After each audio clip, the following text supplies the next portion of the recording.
और बात करेंगे पलवल मोहबली ग्रामीण क्षेत्र की, जहां बढ़ते यमुना के रौद्र रूप को देखकर स्थानीय लोगों को भय सताने लगा है।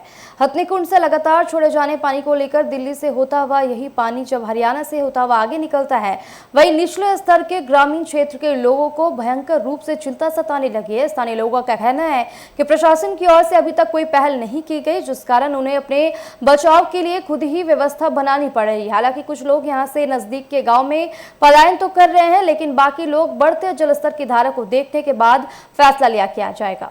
क्या नाम है जी आपका? राजवती। कहाँ के रहने वाली हैं?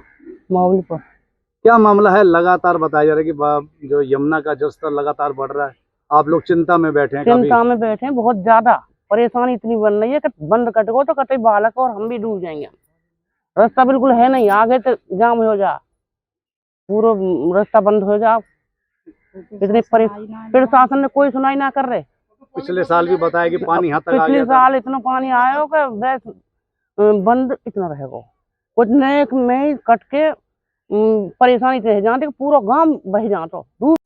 सर बताएंगे यमुना की स्थिति क्या है? लोगों में कहीं ना कहीं भय बना हुआ है, लगातार जलस्तर बढ़ता जा रहा है, इसको क्या कहना चाहिए? ऐसा है जी, यमुना की स्थिति बिल्कुल नियंत्रण में है। हमारा डिपार्टमेंट सिंचाई विभाग पूरी कोशिश पे लगा हुआ है और हमने हर गांव का दौरा किया है, जिसके दौरान हमें ये पाया है फिलहाल हम 100% सेफ है। जहाँ पर हमारी हल्की फुल्की दिखाई देती है या कटाव है और यहाँ से पानी घुस सकता है, वहाँ हमने मिट्टी का अरेंजमेंट किया हुआ है, ट्रैक्टर ट्रॉली का अरेंजमेंट किया हुआ है, जेसीबी मशीन हमारे पास है। हम पूरा डिपार्टमेंट बहुत एक्टिव और लगा हुआ है, कार्य करने में लगा हुआ है। बाकी हम 100% सेफ है। इस लेवल पर जो पानी है, इस लेवल पर हमें किसी प्रकार की कोई दिक्कत नहीं है। लेकिन स्थानीय जो ग्रामीण के लोग हैं, जो आसपास के निचले स्तर में रह रहे हैं, उनका कहना है कि प्रशासन की अभी कोई मदद नहीं मिल पाई है, कुछ सूचना ही नहीं दी गई। अगर कल को पानी का जलस्तर बढ़ भी जाता है तो कहाँ उनका रहन से निकलकर यमुना पहले उत्तराखंड से चलती है, फिर हिमाचल में पहुंचती है। हिमाचल के बाद यही यमुना जब हरियाणा में प्रवेश करती है, हरियाणा से दिल्ली होती हुई जब त्रिवेणी संगम यानी कि फिर वापसी उत्तर प्रदेश में जाकर त्रिवेणी संगम में मिल जाती है, जिसका 1376 किलोमीटर का एक लंबा सफर तय किया जाता है। वहीं अगर हम हरियाणा की बात कर लेते हैं तो 320 किलोमीटर के सफर को हरियाणा के कुछ क्षेत्र को छोड़ते हुए जब यमुना प्रयागराज में जाकर प्रवेश करती है, यही यमुना अब इतने भयंकर रूप में आ चुकी है कि इसका आप तेज बहाव देख सकते हैं। मैं अपने कैमरामैन साथी से कहूँगा, देखिए यही वो यमुना नदी है जिसका आप देख सकते हैं कि कितनी दूर तक और कितना तेज बहाव इस समय यमुना पूरी अपनी तेज गति से बह रही है। और यही यमुना मथुरा से होती हुई जब आगे उत्तर प्रदेश को पार करती हुई जाती है, जहां वृंदावन में मथुरा में लोग जय जयकार करते हैं, ये वही यमुना है जो यमुना मैया कहलाती है। रोजाना यमुना मैया की आरती भी होती है। आप देख सकते हैं कि मैं भी यमुना में खड़ा हूँ, ये उन खेतों में खड़ा हूँ। मेरे पीछे देख सकते हैं ये गवाल खड़े हैं जो अपने खेतों में आकर खड़े होते हैं। लेकिन जब जैसे ही बताया जा रहा है कि हथनीकुंड से लगातार 18 गेट खोल दिए गए हैं और लगातार पानी का बहाव जो छोड़ दिया गया है, ये अपने खेतों में खड़े हैं। लेकिन खेतों में अब किस तरह देख सकते हैं कि ये पानी देखिए, मैं भी कितना नीचे पहुंच चुका हूं, मेरे घुटने से ऊपर पानी आना शुरू हो गया।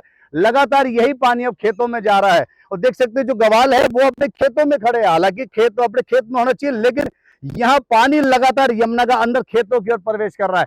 यहाँ कुछ ग्रामीण भी हैं, वो देखकर हैरान हो रहे हैं कि पिछली बार इतना पानी नहीं था। आप दिखा सकते हैं, देखिए किस तरह से लोग यमुना के किनारे खड़े। मैं कैमरामैन साथी से कहूंगा कि एक बार दिखा दीजिए, ये सभी लोग जो खड़े हैं यमुना जी के दर्शन करने आए, क्योंकि इन्होंने एक पिछले समय के अपने बाढ़ भी देखी है कि कितना भयंकर रूप हुआ करता था। आज खुद हैरान हो रहे हैं कि खेतों में इतना पानी आ चुका है। में से कुछ लोग यहाँ के स्थायी निवासी, उनसे बात कर लेते हैं। क्या नाम है जी आपका? अजीत चौधरी। अजीत जी, यमुना जी के बारे में क्या कहेंगे? लगातार इसका जो बहाव है बढ़ता चला जा रहा है और हथनीकुंड से जो पानी का प्रेशर जो लगातार बढ़ रहा है, क्या कहेंगे इस बारे में? पानी का प्रेशर लगातार बढ़ रहा है, लेकिन गवर्नमेंट का अभी कोई नुमाइंदा या कोई ऐसा कोई बंदा अभी यहाँ नहीं आया है, ना एनडीआरएफ की टीमें आई हैं, क्योंकि अंदेशा लगाया जा रहा है कि आने वाला जो टाइम है उस टाइम में अभी यहाँ जो आप ये सामने जो देख रहे हैं, यहाँ 40 से 50 फीट खड़ा हुआ पानी है, जो किनारों पे खड़ा हुआ पानी। और ये बिल्कुल मात्र 100 मीटर की दूरी नहीं है, 100 मीटर की दूरी पे ये गाँव है।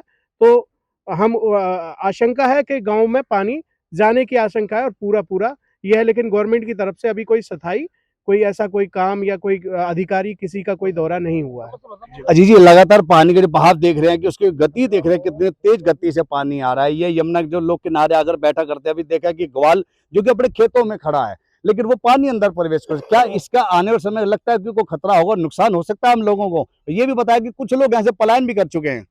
लगातार लोग यहाँ से जो पानी के जो बहाव है, उस खतरा है, जो पानी जितना बड़ी तादाद में आया है, उसको देखते हुए लगातार लोग पलायन कर रहे हैं। अपने चारपाई, अपना बिस्तर, अपनी जो घर का जो ज़रूरी सामान है, वो लेकर के गाँव से लोग पलायन कर रहे हैं।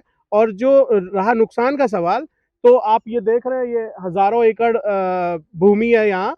हज़ारों एकड़ भूमि में यहाँ ज्वार और ईख और दूसरी जो फसलें हैं, वो सब नष्ट होने का अंदेशा है, क्योंकि ज्वार और बाजरे जो हैं वो पानी जितना सतर पे आ रहा है, जितना पानी उनमें रहेगा वो खत्म हो जाएंगी फसलें। एक बहुत बड़े नुकसान का अंदेशा है किसानों का। अजीत जी, आपने बताया कि लोग पलायन करेंगे, क्या जो पलायन कर रहे हैं उनके लिए सरकार की ओर से या आसपास के जो ग्रामीण क्षेत्र हैं या जो गांव के सरपंच उनकी ओर से कोई उनकी सहूलियत दी गई उन लोगों को? नहीं, सरपंच साहब तो हमारे जो गाँव के सरपंच हैं, किरण सरपंच साहब, वो तो हमारे साथ में हैं। लेकिन यहाँ के विधायक या यहाँ जो प्रशासनिक जो लोकल प्रशासन है, उनकी तरफ से अभी कोई, ना तो कोई ऐसा यहाँ कोई अधिकारी आया है, ना टीमें आई हैं, ना कोई ऐसा आज तक अभी तक कोई मुआवना करने नहीं आया है यहाँ पे। जी। वैसे सरपंच जी भी हैं, क्षेत्र के हैं, गांव के हैं, एक बार उनसे भी बात कर लेते हैं। सरपंच साहब, यमुना के बारे में बताया जा रहा है, लगातार आप टीवी पे भी देख रहे हैं, तमाम सूचनाएं भी मिल रही है, प्रशासन भी आपको जानकारी दे रहा है कि लगातार यमुना जो अपनी बढ़ोतरी में है। ये यमुना, आप कुछ बताएंगे पहले यमुना का स्तर क्या होता था, अब यमुना कहाँ, क्या स्थिति है इस समय? पानी पिछली बार बहुत ज़्यादा आया था और एनडीआरएफ की टीम आई थी, गांव को बचाया गया था, हम भी साथ थे। और प्रशासन ने सूचना भी दे रखी है भाई, गवाले अपना जो पशु लेके जंगल में ना जाएं और अपना जो है ध्यान रखें और अपना वो गांव छोड़ के अपना बाहर निकले आए। प्रशासन की सूचना हमने दे रखी, लोगों को बता रखा है भाई सावधान रहें, पशुओं को लेके या चारे के लिए ना जाएं, पानी ज़्यादा आया हुआ। बताया जा रहा है कि काफी लोग यहाँ से, जिस क्षेत्र में हम खड़े हैं यमुना के किनारे खड़े हैं, निचला स्तर है, लगातार लोग यहाँ से पलायन करने को मजबूर हो रहे हैं, क्या ऐसा भी है क्या? हाँ करते हैं, पिछली बार किया था, पूरा गांव खाली हो गया था और सारे गांव से बाहर निकल रहे थे। एनडीआरएफ की टीम भी आई थी, उन्होंने निकाला था। और अब भी पानी ज़्यादा आएगा तो अब भी गांव को खाली करना पड़ेगा। तो सूचना प्रशासन की ओर से भी आपके पास बार बार आ रही होगी, हाँ, क्या आ रही है एनडीआरएफ की और एसडीआरएफ की टीमें कहीं आई है अभी तक? अभी टीमें कोई नहीं है यहाँ पे ऐसी, पर प्रशासन ने हमको बता रखा है कि भाई कोई भी जंगल में जो जाए वो अपना जान माल का अपना सुरक्षित रखे और अपना पशुओं को चारे वाले जो सावधान रहे और जंगल से दूर रहे। एक और गवाला हैं जो पिछले लंबे समय से इस क्षेत्रों में अपनी गाय और भैंसों को चरा रहे हैं, एक और उनसे पूछिए। बाबा क्या नाम है आपका? मेरा नाम राम है जी। बाबा, यहाँ देख रहे हैं कि जो पशु चराने आए हैं, आपको प्रशासन ने मना भी किया कि ना जाएं, उसके बावजूद भी आप पशु जो यहाँ पर चराने के लिए लाए, कोई खतरा तो हो सकता है आप लोगों को? हाँ जी, लेकिन खतरा है, बहुत ज्यादा खतरा है और पानी बहुत ज्यादा चल रहा। तो आप लोगों को बचाव करना चाहिए, प्रशासन कह रहा है। प्रशासन तो यहाँ नहीं आया जी, तो अभी तक प्रशासन नहीं आया, नहीं आया प्रशासन। क्या कहना चाहेंगे आप? अब तो ये कहना चाहेंगे जो प्रशासन आवे और हमारा बचाव करे। एक और युवा साथी हमारे साथ, उनसे भी बातचीत कर लेते हैं। क्या नाम है जी आपका? बलवीर नाम है जी। बलवीर जी, ये बताइए कि यहाँ लगातार पानी बढ़ता चला जा रहा है, पिछले सालों की अपेक्षा इस साल हम क्या उम्मीद कर सकते हैं, किस तरह पानी ज्यादा है या पिछले सालों की कम है? बाबूजी, पिछली बार हमारे गांव का ये जो रिंग बांध बना हुआ है, बाल बाल गांव बचाओ, और वो भी यहाँ महकमे ने पहले जेसीबी दे दी, उससे ट्रॉली मिट्टी डाल डाल के जब तो ये गांव बचा है। मेरे हिसाब से जब बिल्कुल गांव इस कगार पे खड़ा था भाई, अब कभी भी जान मान की हानि हो सकती है। जब तो भेजी थी एनडीआरएफ की टीम, और वो भी कम से कम सरपंच साहब ने अच्छे जैसे इनने 5 सरपंच ने गोल करके बार बार फोन करे, जब तो जैसे तैसे वो एनडीआरएफ की टीम आई। बहुत दबाव बनाया प्रशासन। हाँ, अब भी कोई प्रशासन की तरफ से कोई वो नहीं है, उनकी सूचना वन में पानी ज़्यादा आ रहा है या गांव को खाली करो। गांव के ऐसे भी हैं, पशु हैं, अगर अपना आप खाली करें, ये कहाँ रहेंगे, कहाँ पशु रहेंगे, नहीं पशुओं का कोई चारा। तो मैं तो ये कहूँगा जी, इतनी बड़ी समस्या है इस गांव के लिए ना, इस गांव के लिए अभी तक कोई पक्की सड़क है। करीब ये 50-55 साल से बसा हुआ गांव है। जो बच्चे हैं स्कूल को, वो चौमासे में बारिश के 3 महीने बिल्कुल बंद रहते हैं, स्कूल नहीं जाते। और फिलहाल जैसे जमुना का स्तर बढ़ता जा रहा है, ये कहीं ना कहीं इस गांव को हानि पहुंचा सकता है। और अजीत जी, इनका कह रहे हैं कि सुविधाएं नहीं है, ग्रामीण क्षेत्र ऐसे क्या कारण है कि सुविधाएं नहीं है? कहने को तो हम लोग आज़ादी का 79वां साल बना रहे, 79 ईयर्स हो गए हैं हमें आज़ाद हुए। लेकिन ये जो मोहबलीपुर जो गांव है, ये ऐसा गांव है, आज़ाद तो हो गया लेकिन आज तक यहाँ मूलभूत सुविधाएं आज तक प्राप्त नहीं हुई हैं। जो गांव को या स्टेट को या सिटी को जो कनेक्ट करता है, आज तक कोई रोड ऐसा नहीं है, प्रशासन इसकी रास्ता नहीं है, प्रशासन कोई भी इसकी तरफ ध्यान नहीं देता है। उसके अलावा आपने अभी रिसेंटली आपने देखा कि छोटे छोटे बच्चे हैं जो 2-2 4-4 साल के, जो प्ले स्कूल्स में और नर्सरी में जो लोग बच्चे जाते हैं, उनके लिए भी यहाँ आज तक कोई सरकारी स्कूल की व्यवस्था नहीं हुई है, क्योंकि यहाँ से गांव की दूरी काफ़ी है, 4-5 किलोमीटर या 10 किलोमीटर के आसपास जो भी स्कूल पड़ता है, तो सरकार ऐसी कोई मूलभूत सुविधाएं यहाँ गांव में नहीं दे रही है, अभी कोई ऐसी है नहीं।